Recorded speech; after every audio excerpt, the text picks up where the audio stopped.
Sabe, o terror de verdade, ele nem sempre vem de castelos mal-assombrados ou de monstros gigantes, né? Hoje, a gente vai mergulhar no comecinho de um dos maiores pesadelos já escritos, lá no primeiro capítulo de It, A Coisa, para ver como tudo começou de um jeito bem simples. Essa frase aí, ela já diz tudo, né? A gente é transportado direto para uma tarde chuvosa de outono, lá em 1957, na cidadezinha de Derry, no Maine. E é aqui, com essa imagem, que o livro prepara o terreno para uma tragédia. Uma tragédia que começa com a coisa mais inocente do mundo, um simples barquinho de papel. Então vamos desenhar esse cenário. Pensa só, tá chovendo há uma semana, sem parar. A cidade de Derry tá debaixo d'água, o rio Kenduskeag quase transbordando e, para piorar, a casa dos Denbrough, a família da nossa história, tá sem luz, assim como um monte de outras casas. É um clima pesado, cinzento, sabe? O palco perfeito pro que dá para acontecer. É nesse cenário que a gente conhece os dois irmãos no centro dessa história. O Bill Denbrough, o mais velho, tem 10 anos. Ele tá de cama, coitado, com uma gripe daquelas e ele é gago.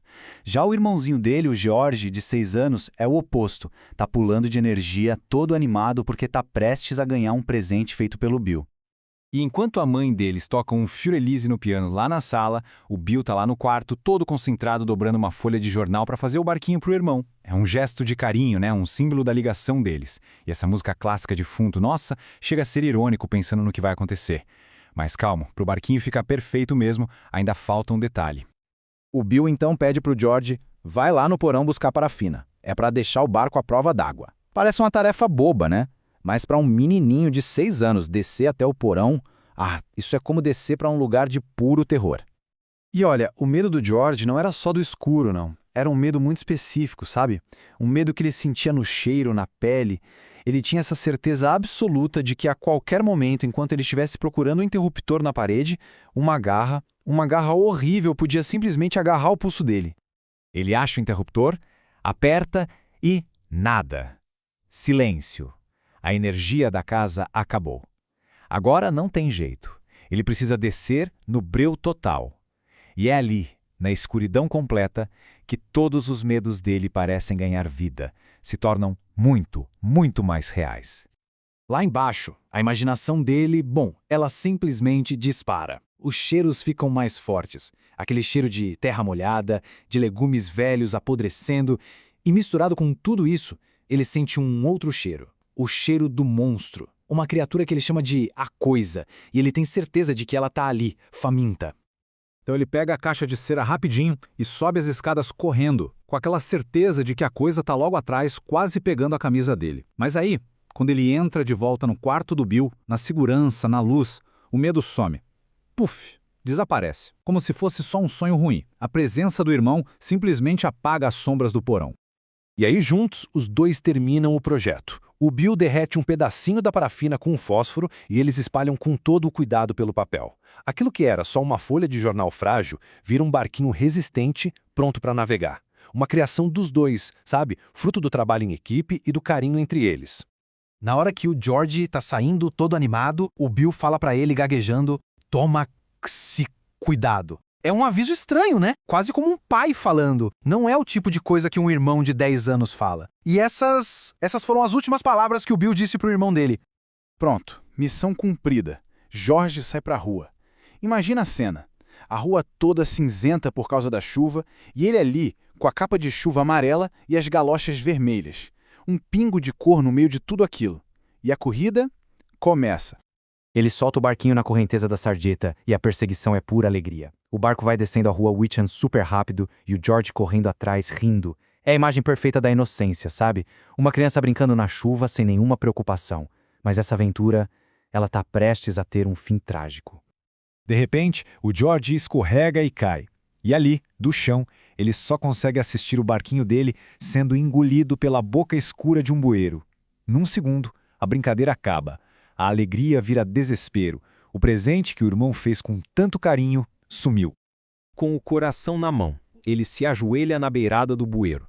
Ele se inclina e olha lá para dentro, para aquela escuridão que levou o barco dele. Ele não está só procurando um brinquedo, ele está olhando para o abismo. E, do abismo, algo olha de volta. Lá dentro, ele vê 2 olhos amarelos. Exatamente os mesmos olhos que ele sempre imaginou que existiam no porão. Aquele medo volta com tudo, mas antes que o pânico tome conta, uma voz sai lá de dentro. E o mais estranho é que não é uma voz assustadora. É uma voz calma, razoável, quase agradável. É um palhaço. Imagina uma mistura do Bozo com o Clarabel. Rosto todo branco, um sorriso pintado de orelha a orelha, tufos de cabelo vermelho. Ele tá segurando um monte de balões coloridos e na outra mão, o barquinho do George. É aí que ele se apresenta como o Sr. Bob Gray, mas diz que o pessoal conhece ele como Pennywise, o palhaço dançarino. E o Pennywise é mestre nisso. Ele vai quebrando todas as barreiras do George uma por uma. Primeiro ele se apresenta. Pronto, não é mais um estranho. Depois ele oferece o barco de volta, oferece balões, fala que lá embaixo tem cheiro de amendoim, de algodão doce. Ele oferece o pacote completo, tudo que um garotinho de 6 anos poderia querer. A isca foi jogada e a presa, coitada, caiu direitinho. O George, já convencido, confiando no novo amigo, se inclina e estica o braço para dentro do bueiro para pegar o barco de volta. E é nesse exato instante que a mágica acaba. O rosto do palhaço se transforma em uma coisa de puro horror, pior do que qualquer monstro que o George já tinha imaginado no porão. A máscara amigável cai e o verdadeiro rosto daquele ser se revela. E a coisa lá dentro rosna para ele. Eles flutuam. E quando você estiver aqui embaixo comigo, você também vai flutuar. E então, um som horrível de algo se rasgando ecoa pela rua. E junto com o som, uma dor terrível e o grito do George. Um grito agudo que rasga o silêncio daquela tarde chuvosa.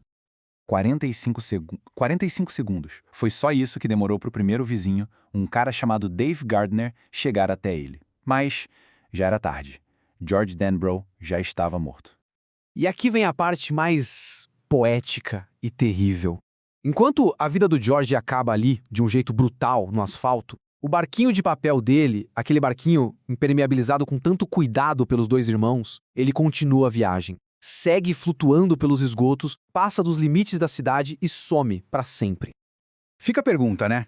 Como que um objeto tão simples, um símbolo da inocência de uma criança, vira o estopim para uma tragédia tão indescritível? A história do barco do George mostra exatamente isso. Que os piores horrores, muitas vezes, estão ali, escondidos bem debaixo do nosso nariz, nos lugares mais comuns. E o que começou como um gesto de amor entre irmãos, acaba se tornando o início de um pesadelo que vai assombrar a cidade de Derry por quase 30 anos.